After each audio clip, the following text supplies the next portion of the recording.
જો ઝંખના મરી જશે તો વાર્તા પતી જશે, ને જીવ જળ હળી જશે તો વાર્તા પતી જશે.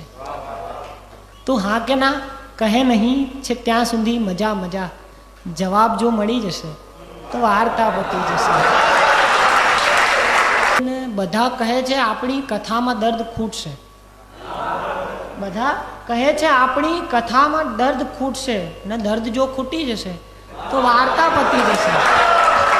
નથી ખબર કશી તને એ વાર્તાનો પ્રાણ છે, નથી ખબર કશી તને એ વાર્તાનો પ્રાણ છે, બધી ખબર પડી જશે તો વાર્તા પતી જશે. અને આ વાર્તા પતી જવી બહુ જરૂરી છે વિરલ, આ વાર્તા પતી જવી બહુ જરૂરી છે વિરલ, કશું સતત ટકી જશે તો વાર્તા પતી જશે.